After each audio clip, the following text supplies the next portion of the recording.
Tax की मैं बात कर रहा हूँ। ये है जी एक क्वेश्चन आपके सामने, एक सीन है। उसमें एग्जामिनर हमें बता रहा है कि जी compute the amount of sales tax payable or refundable to each of the above registered person and input tax to be carried forward if any for the tax period. देखिए, जो टैक्स पेएबल है वो output में से minus input करके आएगा, जो refund है वो जीरो रेटेड में से आएगा, और वो जो कैरी फॉरवर्ड है जो आपका सेक्शन 8B या फिक्स एसेट की वजह से आएगा। तीनों चीजों का आपको क्लियर कट पता होना चाहिए। मिस्टर ए के ऊपर चलते हैं। ये परचेजेस हैं हमारी, taxable supplies from registered person, ये हमारा इनपुट टैक्स है। और सप्लाईज में वो कहता है जी supplies to registered person, supplies exempt supplies और जीरो रेटेड सप्लाईज। ये बिल्कुल आसान था कि हमने इसका जो इनपुट है वो इन तीनों की रेशो में हमने डिवाइड करना था। इसका हमारा इनपुट बन जाता, और ये जो एग्जाम सप्लाईज हैं ये हम जाया कर देते और यहां से इतना रिफंड निकल आता। ये बिल्कुल एक ये सीन। मिस्टर बी के केस में हमारी सप्लाईज 15 लाख की हैं और हमने सारी की सारी एक्सपोर्ट कर दी है, सारी की सारी। तो इसका जो 18% है वो हमारा सारे का सारा रिफंड हो जाना था। बिल्कुल भी आपने चीजें खरीदी और सारी एक्सपोर्ट कर दी। ये वैल्यू अब यहाँ मैटर नहीं करती। या 15 लाख की खरीद के 50 लाख की कर देंगे, रिफंड यहीं से निकलेगा आपका, क्योंकि ये स्पेसिफिक है। उसके बाद में टैक्सेबल सप्लाईज फ्रॉम अनरजिस्टर्ड, इसमें इनपुट है ही नहीं, इसमें आपका इनपुट है ही नहीं। तो आपकी taxable supplies to registered person है, राइट, और आपकी अनरजिस्टर्ड पर्सन को है ये वाली। तो यहां पर आपका क्या आएगा, output plus add further tax, दो ही आइटम्स आएंगे। Output tax, add further tax, बस ये दो आइटम्स आए। क्योंकि इसके ऊपर आपको टैक्स भी देना है। 18 लाख के ऊपर आप टैक्स लेंगे और इसमें ऐड कर देंगे फर्दर टैक्स, इनपुट टैक्स है ही नहीं। मिस्टर डी के केस में हमारे पास सप्लाईज फ्रॉम अनरजिस्टर्ड है, ये भी गया। यहाँ फिक्स एसेट पड़ा हुआ है फ्रॉम, ये हमारा इनपुट पड़ा हुआ है यहाँ। और यहाँ हमारी जो सप्लाईज हैं वो दो तरह की हैं, टैक्सेबल और एग्जेम्प्ट। तो इसका इनपुट आप दोनों में क्या कर देंगे, अपोर्शनमेंट कर देंगे इस रेशो के साथ। तो यहाँ मेरा इनपुट आ जाएगा और बाकी इसका हिस्सा वो जो एग्जाम्प्ट में इस्तेमाल हुआ वो जाया हो जाएगा, ये वाला हिस्सा था, राइट। तो बेसिक अंडरस्टैंडिंग के लिए ये क्वेश्चन ठीक है। एक ये भी स्टाइल मौजूद है एग्जामिनर के अंदर। एक क्वेश्चन जो है वो आपके पास प्रोडक्ट वाइज जो है वो एग्जाम में टेस्ट हुआ है, ये राइट, ये प्रोडक्ट वाइज है। इसको जरा हम देखते हैं कि ये किस तरह से होना चाहिए। Mr. Z is registered under sales tax and is engaged in the manufacture and supply of product A and B. Local supplies है जी प्रोडक्ट ए की, और एक्सपोर्ट टू थाईलैंड है, एक्सपोर्ट टू थाईलैंड है। तो यहां से हमारी सप्लाईज आ गई, ये क्या आ गई, एक्सपोर्ट। यहां से हमें रिफंड मिल, असल में हमें यहां से रिफंड नहीं मिलना, ये तो उसकी एक इंफॉर्मेशन है। रिफंड कहां से मिलना है, इनपुट से। प्रोडक्ट बी भी है, रजिस्टर्ड पर्सन से हमने परचेजेस की हैं और अनरजिस्टर्ड तो जाया हो गई। अब हमारे पास इनपुट सारे का सारा बचा है ये वाला। यही इनपुट इधर भी इस्तेमाल हुआ है, यही इनपुट इधर भी इस्तेमाल हुआ है। आगे देखते हैं। Product A is exempt from the charge of tax. Product ए जो है ये क्या है, एग्जाम्प्ट है, राइट। अब जरा देखिएगा, ध्यान कीजिएगा जरा। ये प्रोडक्ट अगर एग्जाम्प्ट है तो इसको हम एग्जाम्प्ट बोलेंगे, इसको हम जीरो रेटेड बोलेंगे, क्योंकि मैन्युफैक्चर्ड है ना। अब इसको एग्जाम्प्ट नहीं बोलेंगे। अगर आपकी एग्जाम्प्ट गुड्स एक्सपोर्ट हो जाए तो उनको एग्जाम्प्ट नहीं कहते, बल्कि क्या कहते हैं, जीरो रेटेड कहते हैं। तो ये क्या हुई, अगर इसका नहीं बताया तो ये क्या है, टैक्सेबल। तो ये क्या हो गई हमारी टैक्सेबल, और ये क्या हो गई, जीरो रेटेड। क्वेश्चन आसान हो गया। अच्छा, अब अगर मैं इसकी, थैंक यू वेरी मच, अगर मैं इसकी प्रोडक्ट डिटेल बनाऊं तो मेरी डिटेल कुछ यूं बनेगी। मेरी यहां बनेगी टैक्सेबल, जीरो रेटेड और एग्जेम्प्ट, मेरी ये डिटेल बनेगी। टैक्सेबल में कितनी आ गई मेरी, मेरी टैक्सेबल कौन सी है, ये वाली। तो मेरी टैक्सेबल में 10100000 ये आ जाएगी। मेरी एग्जेम्प्ट कौन सी है, ये वाली, ये एग्जेम्प्ट में आ जाएगी 5350। अभी मैं विदाउट एडजस्टमेंट लिख रहा हूं, एडजस्टमेंट नीचे होंगी तो कर लेंगे। तो मेरी जीरो रेटेड कौन सी आ गई, ये वाली। तो मैं यहां लिखूंगा 25500000, 39500000। तो ये मेरी बनेगी। अब मेरा ये जो 6 मिलियन और इंटू 18% है, वो मैं इन्हीं रेशोज के साथ एडजस्टमेंट के बगैर अभी बता रहा हूं, मैं इन तीनों में डिवाइड कर दूंगा। ये मेरा हिस्सा, यहां से मेरा इनपुट निकल आएगा, यहां से मेरा रिफंड निकल आएगा। दो चीजें मुझे एग्जाम के लिए चाहिए होती। तो इस तरह से भी डेटा आपको एग्जाम में मिल सकता है प्रोडक्ट वाइज पे। नीचे एडजस्टमेंट देखते हैं। Sales tax brought forward from the previous month, तो ये किस में चला जाएगा, मेरे क्वेश्चन में। ये देखिएगा, ये मेरा ब्रॉड फॉरवर्ड जो है वो ये आ चुका हुआ है। ठीक है, ये उसने मुझे ब्रॉड फॉरवर्ड बता दिया। सब standard supplies 150 were return to the registered vendor and proper debit and credit note were issued. Right, ये मेरी इसकी एडजस्टमेंट इसने बताई है, ये वाली इसकी एडजस्टमेंट बताई है। 150 मेरा यहां से माइनस हो जाएगा, एडजस्ट करना है ना उस वैल्यू को। एन इनवाइस डेटेड दिस, हम किस महीने में हैं, अगस्त में। This had not been claimed inadvertently, मैं क्लेम नहीं कर सका। किसकी इनवाइस है, फेब की। तो अगस्त की इनवाइस आप फेब की क्लेम कर सकते हैं। ये जो स्टैंडर्ड में सप्लाई है ये तो वापस करने की परचेजिंग से लेस हो, वेंडर है sir, vendor sorry, substance for return, sorry मैं यहाँ नहीं, गलत कर गया हूँ, यहाँ से माइनस हो 60 लाख में से। नहीं बेटा, दिन नहीं देखे जाते, जब पेमेंट करनी हो फिर दिन देखने। जब पेमेंट करनी है फिर 180 दिन देखने हैं, जब पेमेंट करनी है देखने हैं कि कहीं 100 दिन तो नहीं हो चुके। जो अनक्लेम्ड इनवाइस है उसमें महीने देखने, अनक्लेम्ड इनवाइस में महीना देखना होता है, उसमें द डेट नहीं देखी जाती। और अगर डेट मेंशन ना हो तो यकम से शुरू करना है 180 डेज के अंदर। 180 डेज के इशू में बेटा रिवर्सल पड़ने के चांसेस होते हैं, और 6 मंथ वाले में ऐड होने के चांसेस होते हैं, ये बात याद रखें। अगर एक पेमेंट नहीं हुई, उधार पे आपने चीजें खरीदी हैं, 180 दिन हो चुके हैं, तो आपका इनपुट कम हो रहा होगा। 6 महीने के केस में आपका इनपुट बढ़ रहा होगा अनक्लेम्ड इनवाइस में। तो ये जो हमारी इसमें क्या हो जाएगी, 1 लाख रुपए की इनवाइसिंग ऐड हो जाएगी। अच्छा जी, ऑल दी बब, ये वाला सिर्फ क्वेश्चन था हमारा। तो इस क्वेश्चन में कोई लंबी चौड़ी कहानियां नहीं थी। सिर्फ इस क्वेश्चन में क्या था कि आपकी जो उसने जो सिर्फ आपकी ये जो इंफॉर्मेशन थी, वो एक डिफरेंट तरीके से उसने दी थी आपको।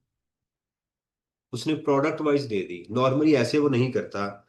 उसने आपको प्रोडक्ट ए और बी बता के दे दिया कि प्रोडक्ट ए ऐसे होगी, बी प्रोडक्ट इस तरह से है। तो वहां से आपने दोबारा अपने सवाल को अपने पैटर्न पे ले आए, इनपुट कैलकुलेट किया और देखा कि मेरे पास सेल कौन सी है, सेल की बाइफरकेशन कर ली, दैट्स इट, और कुछ भी आपने नहीं करना। ये क्लेम करें ना नीचे जो उसकी अनक्लेम अनक्लेम्ड है। हाँ जी, ये इस 60 लाख में ऐड करेंगे ना। इनपुट की उसने दो हमें एडजस्टमेंट बताई है, इनपुट की दो एडजस्टमेंट बताई, एक परचेज रिटर्न है वो माइनस कर देंगे, और जो अनक्लेम्ड इनवाइस है वो उसमें ऐड कर देंगे। ये चीज है, ठीक है। इसका जरा सोल्यूशन आप देख लें, जो टाइप 3।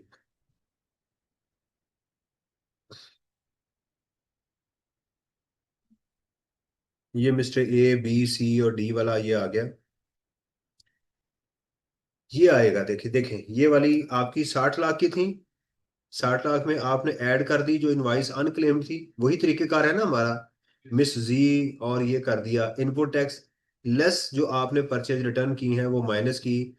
ये आपका इनपुट आ गया। इनपुट करने के बाद आपने क्या किया, local supply plus export of, ये क्या कर दिया, उसने जो प्रोडक्ट एक्सपोर्ट से इसको भी नेट में लॉस कर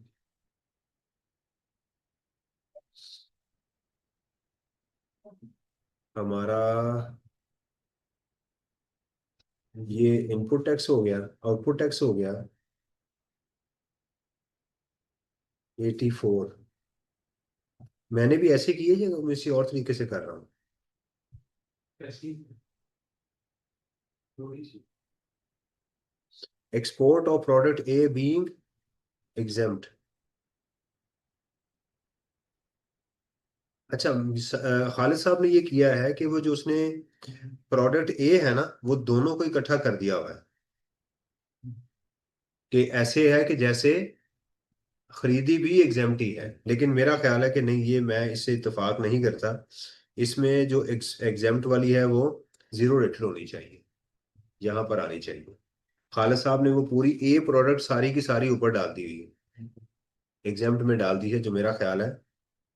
लोकल सप्लाई ऑफ बी इधर है और एक्सपोर्ट ऑफ बी इधर डाल दी हुई है, ऐसे ही है। किताब में से जरा देखिएगा,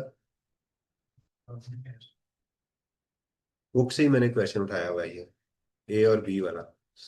आप मेरे तरीके से इसको करें, मैं क्योंकि उसने कहा है जब मैन्युफैक्चरिंग कर रहा हूं, देखें बाकी क्वेश्चन सेम ही है ये।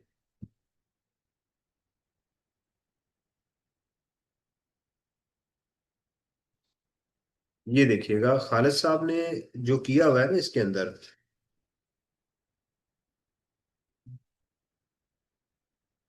ये देख खालिद साहब ने मेरा ख्याल है इसको ऐड कर दिया हुआ है दोनों को, और इसको एग्जाम्प्ट में डाल दिया हुआ है 009, ये ऐसे किया हुआ है ना। खालिद साहब ने पूरी प्रोडक्ट ए को क्या किया हुआ है, सारी की सारी को इधर डाल दिया हुआ है, जबकि मैं इसे एग्री नहीं करता। ये जो गुड्स है सारी की सारी ये जीरो रेटेड है, ये एक जीरो रेटेड है, ये टैक्सेबल है, और ये इतनी एग्जाम्प्ट है। आप इस तरह करें, ठीक है, आप इस तरह करें। उसमें मुझे लग रहा है गलती है क्वेश्चन के अंदर।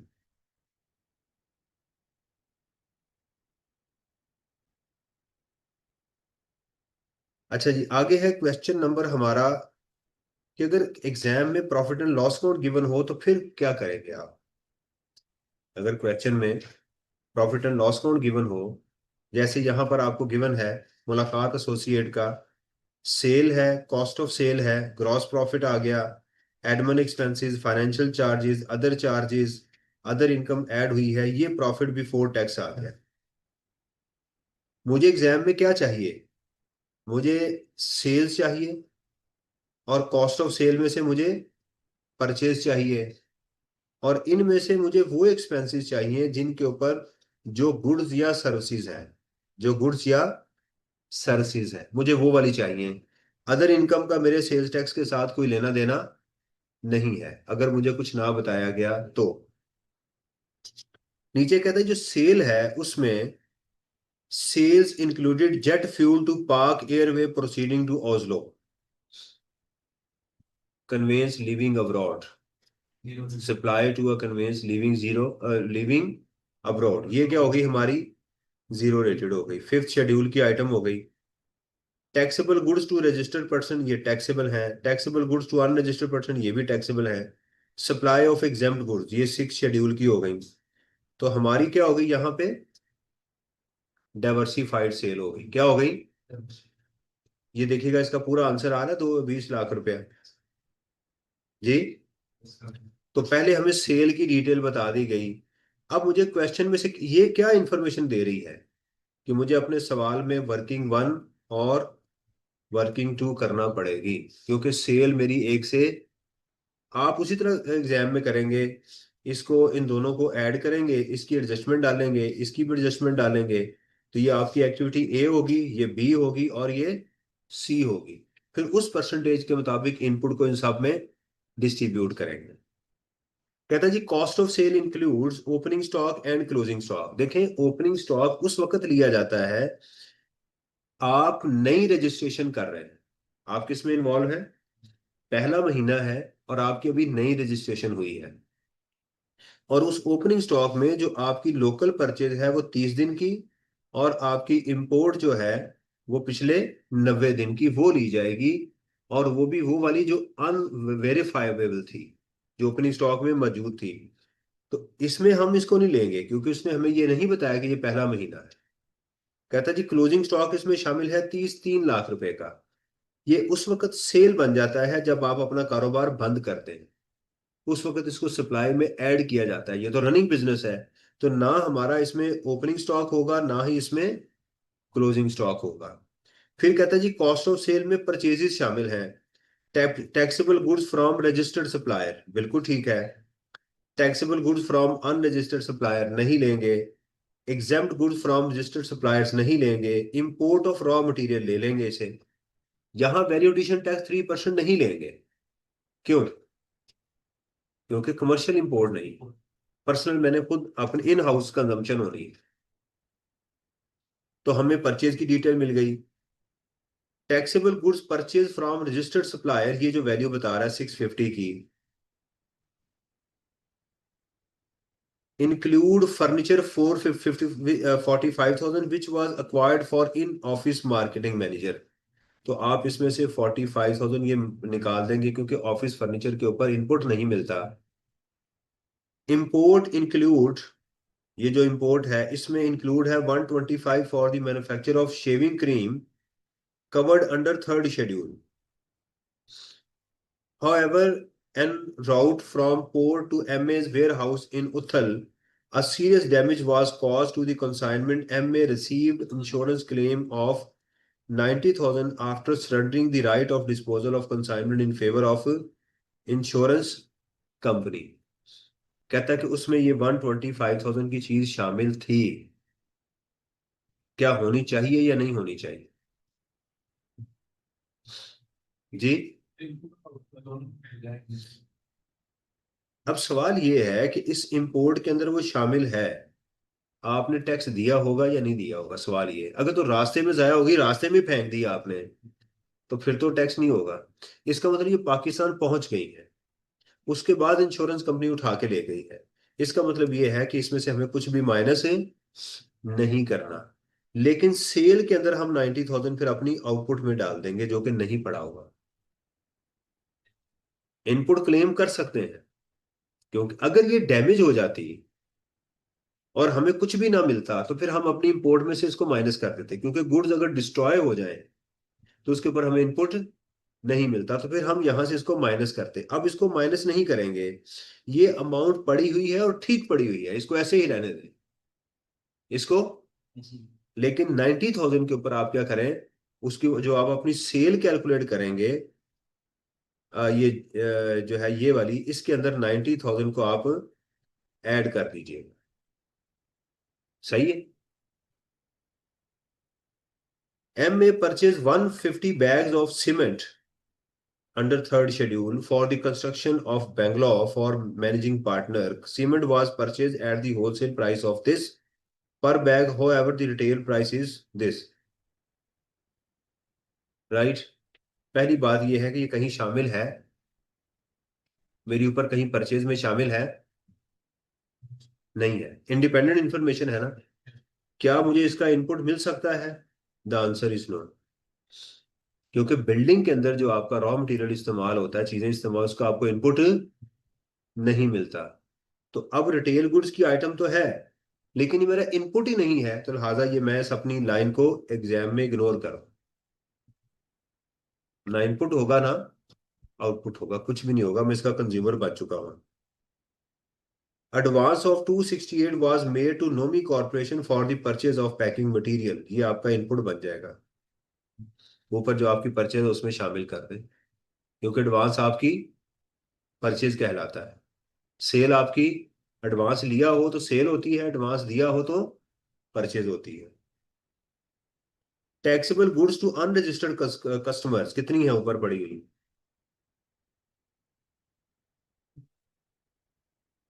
सेल, ये वाली 375, include 200,000 sold to a cottage industry in Bela. 370 जो 5 है ये खरीदी है कॉटेज इंडस्ट्री को, तो आई कैप जो है वो कॉटेज इंडस्ट्री पे फर्दर टैक्स नहीं देता। इस लाइन का ताल्लुक आपके फर्दर टैक्स के है 4% लेना, या जब बताया जाए सप्लाई टू अनरजिस्टर्ड पर्सन तो आपका जाना चाहिए टैक्स तो लेना है, फर्दर टैक्स लेना, या the rest of the good were sold to educational institution in जोहो, तो सारा ही फर्दर टैक्स मेरे क्वेश्चन में खत्म हो गया। 2 लाख इनको भेज दी, 175 एजुकेशन इंस्टीट्यूशन को दे दी, एंड कंज्यूमर हुआ ना, तो लिहाजा मेरे सवाल में फर्दर टैक्स आएगा ही नहीं। नहीं समझ आ रही?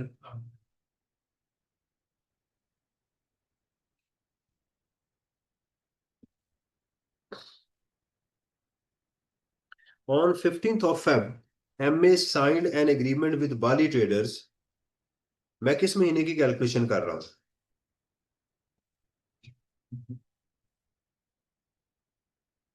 फेब, इसलिए डेट जरूरी है ना।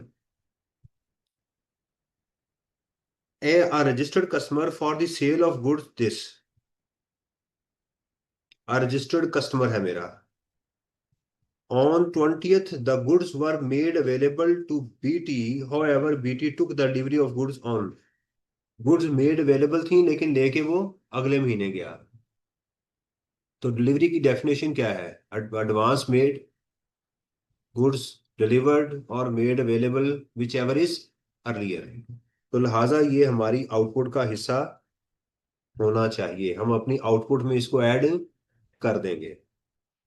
M S sold goods worth rupees to one of its customer on 2 month credit was inclusive of 4% markup. एक जगह पर उसने ये ऐसे कहा हुआ है 210, ऐसे भी उसने कहा हुआ है, और उसने 210 से मुराद ये है कि अगर आप 10 दिनों के अंदर पेमेंट करेंगे तो मैं आपको 2% डिस्काउंट दे दूंगा।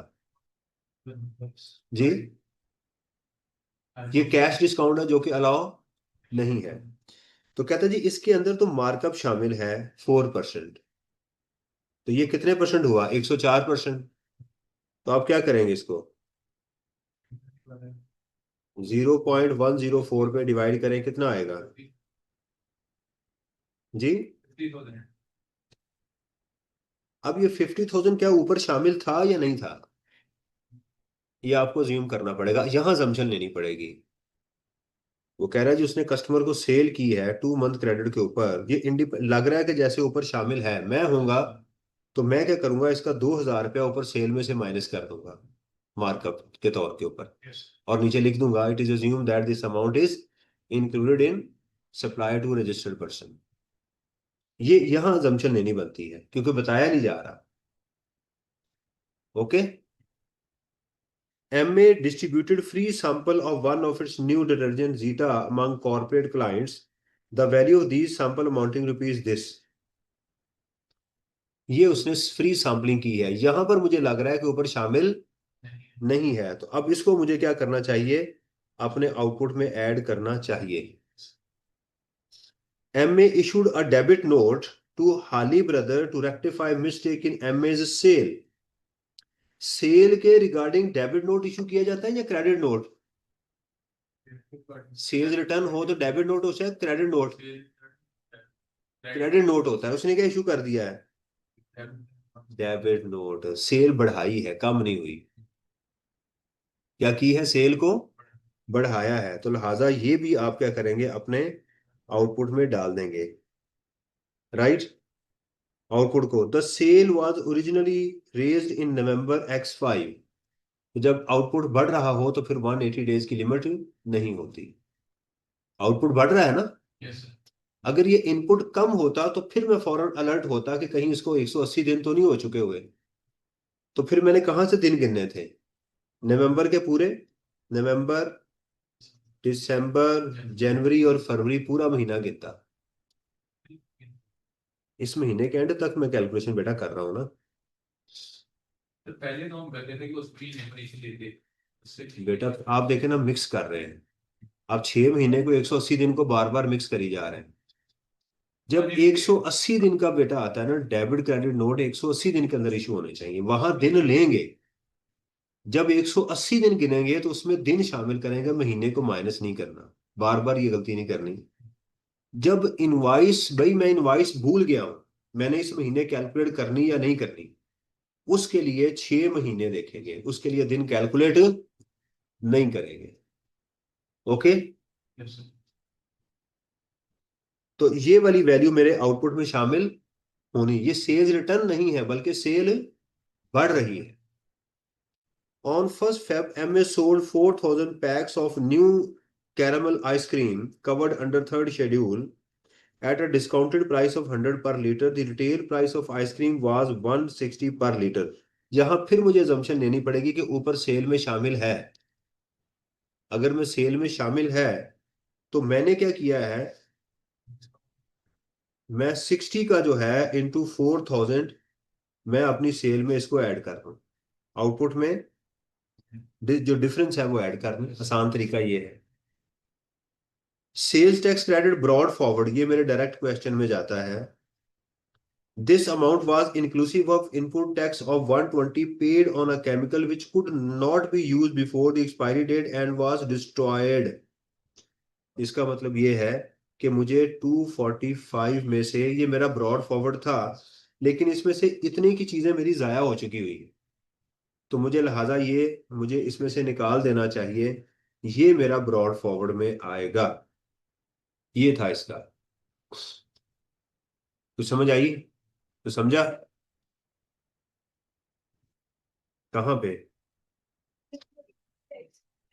ये वाला ब्रॉड फॉरवर्ड के साथ बेटा 180 दिन का कोई ताल्लुक नहीं है।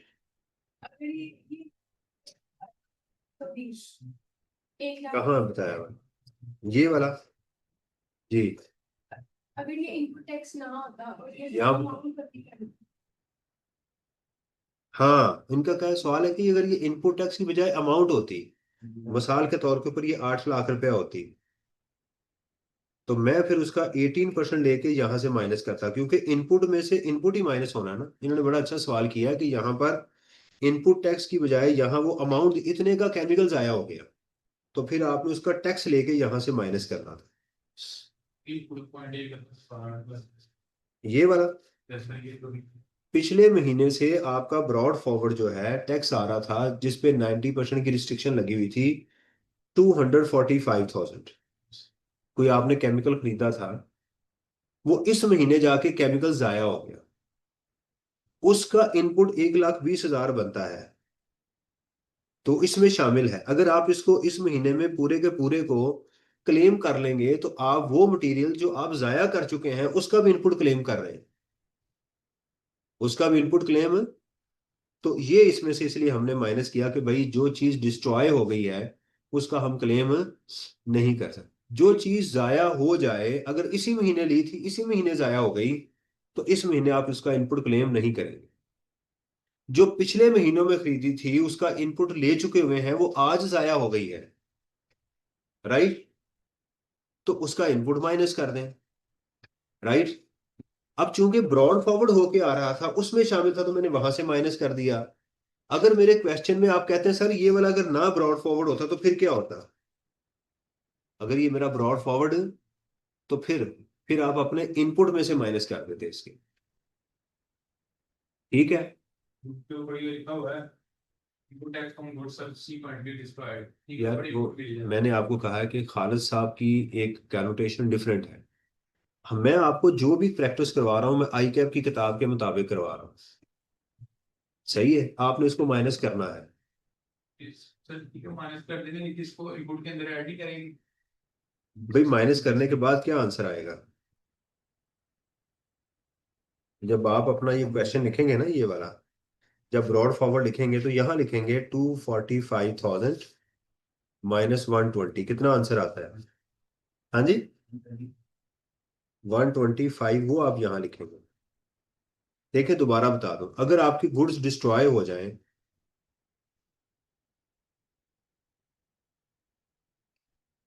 वो हो सकता है कि इसी मंथ की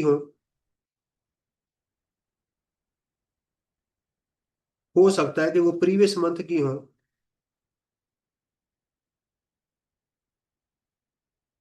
ऐसे ही होगा ना।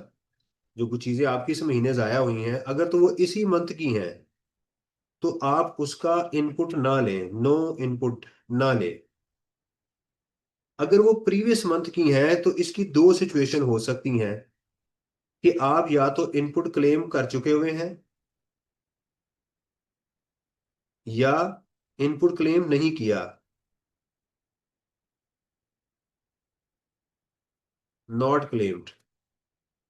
पिछले महीने खरीदा, अभी तक आपने इनपुट क्लेम, तो भाई कुछ भी ना करें उसका, ना करें। अगर नहीं क्लेम किया तो ना करें।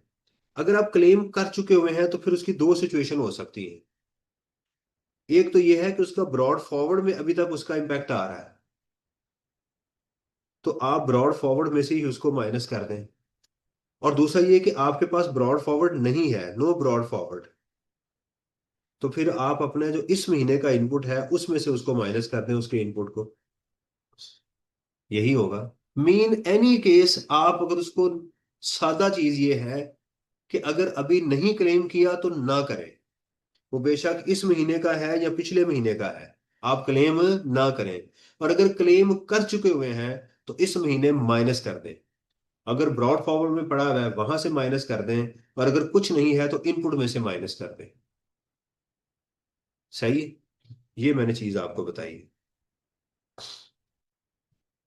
और कुछ चीज?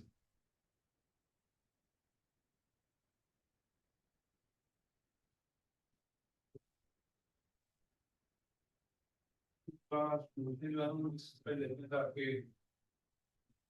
इसका बिल्कुल कर लेते।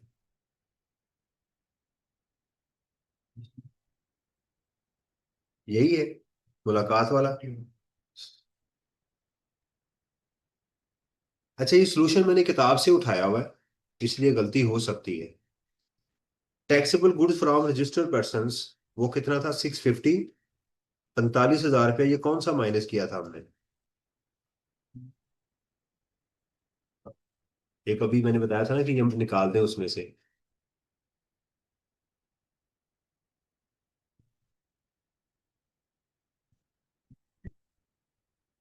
अभी मैंने एक जगह पर 45,000 माइनस किया था।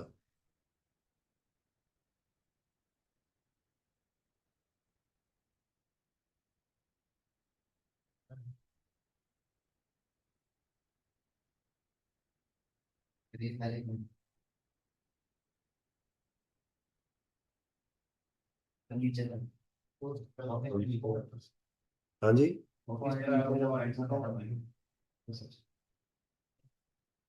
ये वाला? ऊपर से भाई नीचे नंबर प्लीज बता देंगे, मेरी मेरी जिंदगी आसान हो जाए। ये वाला, उसमें फर्नीचर शामिल था तो हमने उसको निकाल दिया। ये ठीक हो गया।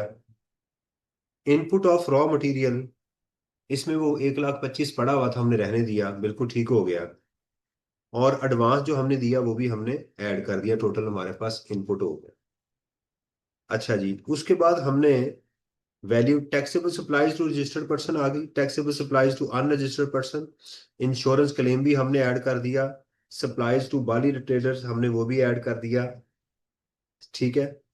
इसके अंदर हमने, अच्छा मैंने कहा था कि आप टोटल सप्लाई लेके 2,000 ऐड कर दें। खालिद साहब हर एक को अलग अलग करी जा रहे हैं।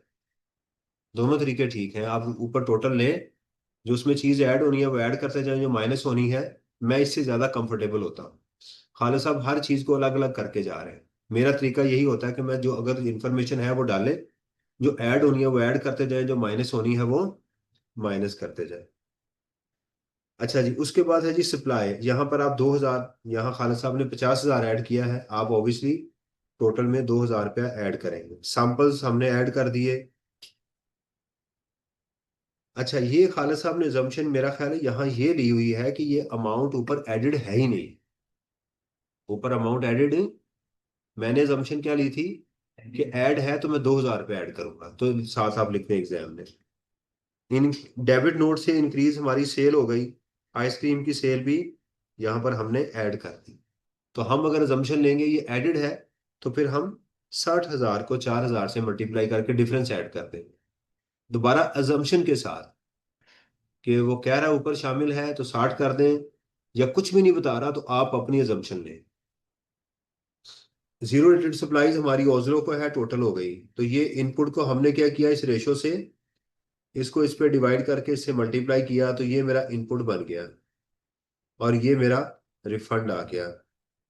सेल्स टैक्स लाइबिलिटी देखें, यही अमाउंट खालिद साहब ने उठा ली, यहाँ पे आउटपुट टैक्स आ गया हमारा, और हमारा करंट, ये जो मेरी वैल्यू थी ये वाली, और उसमें ऐड कर दिया ब्रॉड फॉरवर्ड, और ये जो गुड्स डिस्ट्रॉय हो गई थी वो क्या कर दी, माइनस कर दी, टोटल ये आ गया। और 90% विच एवर इज लोअर, तो यहाँ कैरी फॉरवर्ड नहीं आएगा क्योंकि मैं अपना सारे का सारा इनपुट क्लेम कर रहा हूं।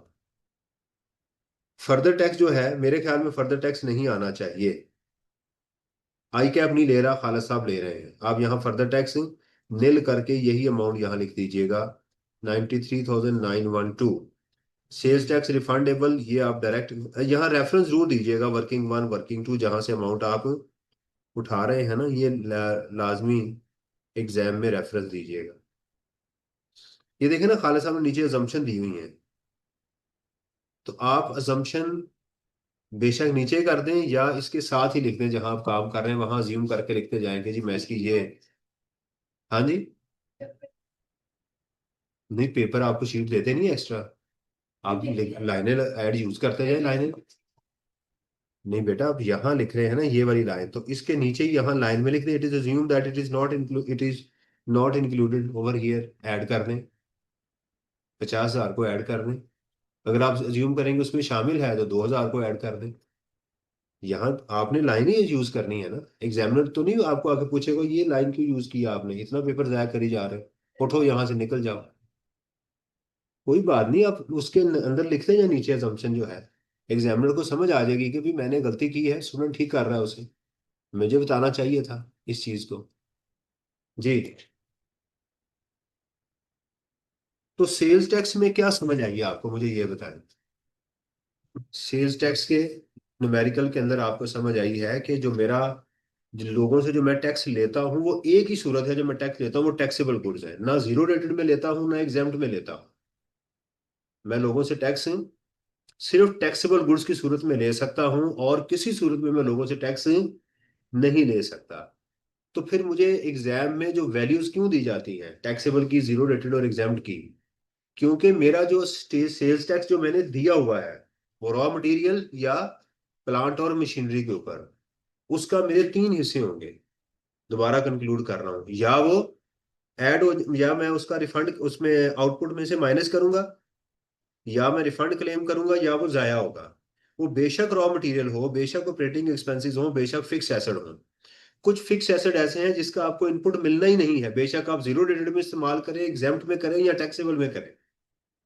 जैसे ऑफिस इक्विपमेंट है, क्रॉकरी है, बिल्डिंग है, राइट, मोटरसाइकिल है, व्हीकल्स हैं, इनके ऊपर आपको नहीं मिलना, ये चीज है। ओके, बताएं कोई तशफ़ी हुई इसके ऊपर, राइट। इसके अंदर जो बाकी रिटर्न के ऊपर, असेसमेंट के ऊपर, रिकॉर्ड के ऊपर भी वो बात करता है, एक न्यूमेरिकल आएगा और एक थ्योरी का क्वेश्चन देता है साथ, कम से कम दो न्यूमेरिकल क्वेश्चन आपको दे रहा है। अगर आप सिर्फ न्यूमेरिकल की प्रैक्टिस करी जा रहे हैं, थ्योरी की क्वेश्चन की नहीं कर रहे, तो आप गलती में हैं, आपको उसको भी देखना है, अंडरस्टैंड। और उसका अगर आपके पास टाइम बिल्कुल कम है, तो कम से कम जो सेल्स टैक्स का आपके पास पेपर है उसको लाजमी देखें। ये मैं बस बिल्कुल सीवियर कंडीशन में बता रहा हूँ, आप फिर उसको देखें। ओके। फिक्स एसेट का पॉइंट, फिक्स एसेट में क्या क्या चीजें आई। अगर तो सिर्फ फिक्स एसेट एग्जाम में लिखा हुआ है, इनका सवाल ये है कि फिक्स एसेट में किसका इनपुट आप ले सकते हैं, वो क्लेम करना नहीं करना वो बात का मसला है, कंसिडर किसको करना है। फिक्स एसेट लिखा हो, आपकी फिजिकल इलेक्ट्रॉनिक रजिस्टर हो, फॉक लिफ्टिंग व्हीकल हो, ये तो कंफर्म आप लेंगे, इसका इनपुट लेंगे।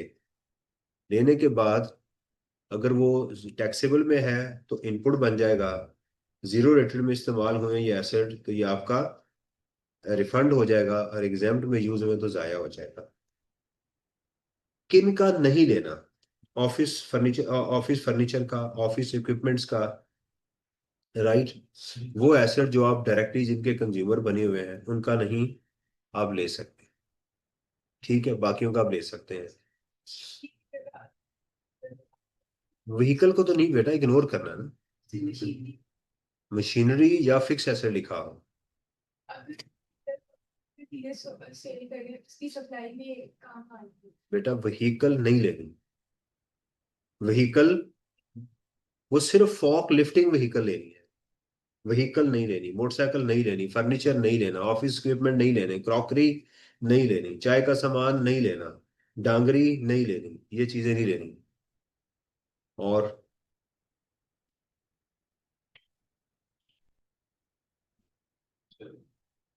एक क्वेश्चन है वो करवा दीजिए प्रॉब्लम आपने ना मिडटर्म के अंदर, मिडटर्म से पहले एक हो रहा है हमारा, उसके अंदर भी आया था, वो काफी अच्छा क्वेश्चन है। मेरे पास तो 25 का है, इसका नहीं 24 का है। 25 का तो मैंने आपको पिछले अभी के पीछे अभी करवाया है। 24 पार्ट और सरमाया एसोसिएट वाला है, पेपर के अंदर आया हुआ, वो हाँ काफी अच्छा क्वेश्चन है। उसके अंदर वो शैम्पू वगैरह वाला, तो वो मैं कहता हूँ एक दफा करवा दें। आपने पहले करवाया था नहीं, लेकिन बिल्डिंग के केस में भी लेंगे, वो करवा देता हूँ। कौन सा क्वेश्चन है, किताब में है? किताब में नहीं है सर। मैं अभी डाउनलोड कर लेते हैं। अटेम्प्ट बताएं आप।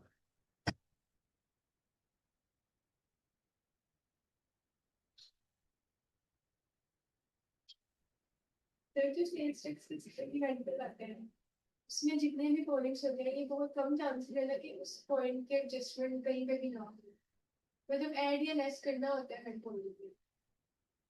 दोनों तरह की एडजस्टमेंट देता है वो। लेकिन मैंने जितने भी मेडिकल्स किए उसमें बहुत कम ऐसा हुआ है कि कोई एक्स्ट्रा पॉइंट हो जिसका बेटा फार्मूला नहीं आपने बनाना, ये जहन में नहीं रखना कि हर आइटम का कोई ना कोई ट्रीटमेंट होगा, इसका नहीं करना। ये होती है एफएससी तक बातें चलती हैं, प्रोफेशनल स्टडी में फार्मूला नहीं बनाया जाता कि भी होना ही होना है, मैंने इसी तरफ रुझान रखना है। हो सकता है कि आपकी 10 आइटम हो, उसमें 7 का ट्रीटमेंट ही कोई ना करना हो, फिर तो उससे आपने अपना कॉन्फिडेंट रहना है कि जो मैंने करना है। क्वेश्चन बताएं बेटा कौन सा है। मैंने स्प्रिंग, ये अभी तो ये लेटेस्ट अटेम्प्ट है ना, एक ये है स्प्रिंग 24 की, यहाँ देखें आपको ऑटम 24 की अटेम्प्ट नजर आ रही है। और आई कैप की वेबसाइट देख लेते हैं ना, वहां से देख लेते हैं।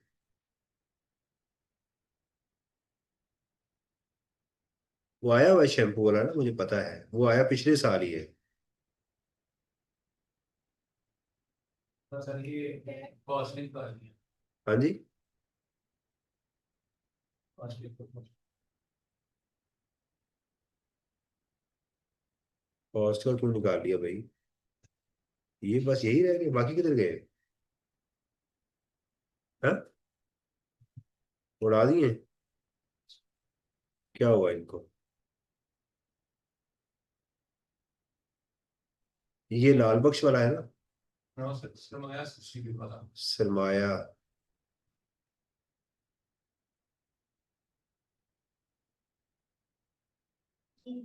ये वाला। Yes, sir. फिर गाड़ी करते हैं आगे से जाने लगा तो हम्म। वो भी चीज रहने लगा।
मैंने फिर स्प्रिंग खोली है।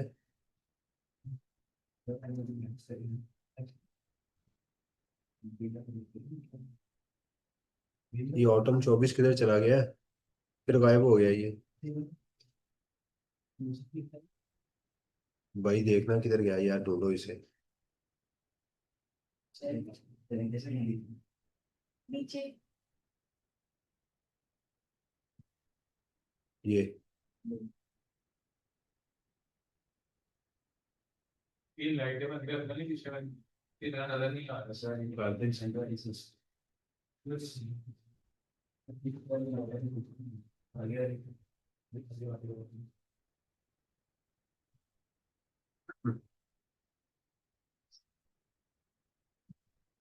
ये वाला सरमाया एसोसिएट का, यस सर ये वाला।